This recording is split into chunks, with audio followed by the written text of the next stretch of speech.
కాపుల్ని బీసీలలో చేరుస్తామని ఎన్నికల ముందు ఇచ్చిన హామీని తుంగలో తొక్కి ఇప్పుడు మాట మార్చారని చంద్రబాబు ముద్రగడ చేస్తున్న పాదయాత్రలో జగన్ హస్తముందంటూ ప్రచారం చేయడం ఆయనకే చెల్లిందని అంబటి రాంబాబు ఆరోపించారు. ప్రతిపక్షంగా ముద్రగడ చేస్తున్న న్యాయమైన పోరాటానికి పూర్తి మద్దతు ఉంటుందన్న అంబటి రాంబాబుతో మా ప్రతినిధి Sambasiva Rao face to face. Mudragada Padmanabham తలపెట్టినటువంటి పాదయాత్ర ఉద్రిక్తంగా మారిందని చెప్పుకోవచ్చు. ఇప్పటికే ఎక్కడైతే కిర్లంపూడి వద్ద ఇప్పటికే భారీగా పోలీసు బలగాలు మోహరించాయి. ఒక పక్క ఎక్కడికక్కడ కూడా కాపు నాయకులను అరెస్ట్ చేసిన పరిస్థితి కనపడతా ఉంది. అన్ని జిల్లాల్లో చూసుకున్నట్లయితే గత 2 రోజులుగా కూడా ముందస్తు అరెస్టులు చేస్తూ ఉన్నారు. ప్రధానంగా ఎక్కడికక్కడ కూడా టోల్ గేట్లు పెట్టి పోలీసులు వాహనాలు కూడా చెక్ చేస్తున్న పరిస్థితి కనపడతా ఉంది. అది సంబంధించిన పోలీసులంతా కూడా ప్రస్తుతం కిర్లంపూడిలో ఉన్నారని చెప్పుకోవచ్చు. మొత్తంగా 30 బలగాలంతా కూడా కిర్లంపూడిలోనే ఉన్నాయి. రేపు తలపెట్టినటువంటి పాదయాత్రకి ఎటువంటి అనుమతులు లేవని ఒక పక్క ప్రభుత్వం చెప్తా ఉంది. మరి రేపు ఈ పాదయాత్ర ఏ విధంగా జరుపుతారు, మరి ఎటువంటి పరిస్థితులకు దారితీస్తుంది, ఇదే అంశంపై మాట్లాడడానికి మనతో పాటు అంబటి రాంబాబు గారు ఉన్నారు. చెప్పండి, ప్రధానంగా రేపు ముద్రగడ పద్మనాభం చేపట్టినటువంటి పాదయాత్రకి ఇప్పటికే పోలీసులంతా కూడా అక్కడ మోహరించిన పరిస్థితి, ఒక పక్క కాపు నాయకులందరూ కూడా అరెస్ట్ చేస్తా ఉన్నారు. దీన్ని ఏ విధంగా చూడొచ్చు అంటారు? ఇది ఒక వాస్తవికమైనటువంటి విధానంగా మనం చూడవచ్చు. ముద్రగడ పద్మనాభం గారు చేస్తున్నటువంటి పాదయాత్రను అణిచివేయటం కోసం అప్రజాస్వామికంగా ఈ ప్రభుత్వం పోలీసు బలగాలను ఉపయోగిస్తున్నది.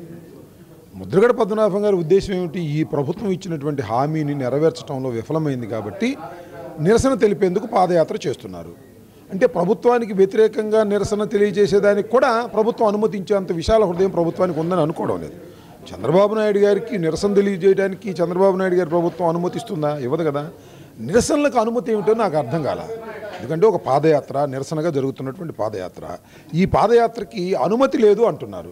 అనుమతి ఎవరు ఇవ్వాలి? ముఖ్యమంత్రి గారు ఇవ్వాలి, ప్రభుత్వం ఇవ్వాలి. అనుమతి ఎందుకు ఇస్తారు? కాబట్టి ఇది ఒక అప్రజాస్వామికంగా చంద్రబాబు నాయుడు గారు ముద్రగడ పద్మనాభం గారు తలపెట్టినటువంటి పాదయాత్రను అణిచివేయడానికి ప్రయత్నం చేస్తున్నారు. అణచివేసే క్రమంలో కాపు జాతినంతటినీ కూడా అవమానపరిచే విధంగా, హెరాస్ చేసే విధంగా ఈ ప్రభుత్వం చేస్తున్నది. దీన్ని అన్ని వర్గాల ప్రజలు కూడా ఖండించాలని మనవి చేస్తున్నాం. అంటే ప్రధానంగా చూడవచ్చు, నిన్న మొన్న కూడా చూసినట్లయితే టీడీపీలో ఉన్నటువంటి కొంతమంది కాపు నాయకులే మా కాపులకు మేలు చేస్తామని ప్రభుత్వం కావాలని ముద్రగడ్డ స్వార్థం కోసం ఈ యొక్క పాదయాత్రను చేపట్టారని చెప్పేసి తోటి కాపులే చెప్తా ఉన్నారు కదా, ఆ పార్టీలో ఉన్నటువంటి. అంటే మరి దీన్ని ఏ విధంగా తీసుకోవాలి? తోటి కాపులు కాదు వాళ్ళు, చంద్రబాబు నాయుడు గారి మోచేతి నీళ్లు దాగేటటువంటి కాపులు, చంద్రబాబు నాయుడు గారి మంత్రివర్గంలో ఉన్నటువంటి కాపులు, చంద్రబాబు నాయుడు గారి వల్ల పదవులు పొందిన కాపులు, కాపు జాతికి అందరికీ ద్రోహం చేసేటటువంటి కార్యక్రమంలో చంద్రబాబు నాయుడు గారి తరపున మాట్లాడుతున్నారు.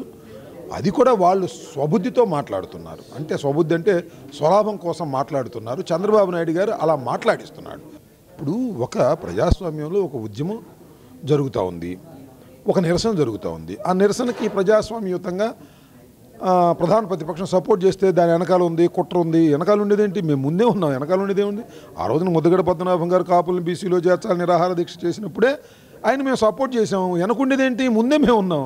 ముద్రగడ పద్మనాభం గారు చేస్తున్నటువంటి ఉద్యమం చంద్రబాబు నాయుడు గారు హామీ మేరకు జరుగుతున్నటువంటి ఉద్యమం తప్ప ఆయన కొత్తగా ప్రారంభించినటువంటి ఉద్యమం కాదు. కాబట్టి దానికి తప్పనిసరిగా మేము అనుకూలంగా ఉన్నాం, ముందున్నాం. ముద్రగడ పద్మనాభం గారు కాపులను బీసీలో చేర్చే ఉద్యమానికి మా పూర్తి మద్దతు ఉంటుంది. దానిలో ఏ విధమైన సందేహం లేదు. దీనికి రహస్యం లేదు. వాళ్ళు ఏదో వెనకున్నామని, ముందున్నామని, పక్కన ఉన్నామని చెప్పుకోవాల్సిన అవసరం లేదు. మేము వీఆర్ ఇన్వాల్వింగ్ ఇన్ దాట్. మొత్తంగా ప్రభుత్వం పోలీసు బలగాలతో యొక్క కాపు ఉద్యమాన్ని అణచివేయడానికి ప్రయత్నాలు చేస్తుందని చెప్తా ఉన్నారు. అదేవిధంగా కాపుల కోసం ఖచ్చితంగా కూడా ఈ ప్రయత్నం చేస్తాం, కాపుల కోసం ఖచ్చితంగా ఉద్యమం చేస్తామని చెప్పేసి అంబటి రాంబాబు చెప్తా ఉన్నారు. ఎట్టి పరిస్థితుల్లో కూడా ఏదైతే ముద్రగడ చేపట్టేటువంటి పాదయాత్ర ఉందో పాదయాత్రను ఆపడం కూడా సమంజసం కాదని కూడా అంబటి రాంబాబు చెప్తా ఉన్నారు. కెమెరా పర్సన్ మల్లికార్జున్తో Sambasiva Rao, 99 TV, Guntur. For more updates, please subscribe 99 TV Telugu.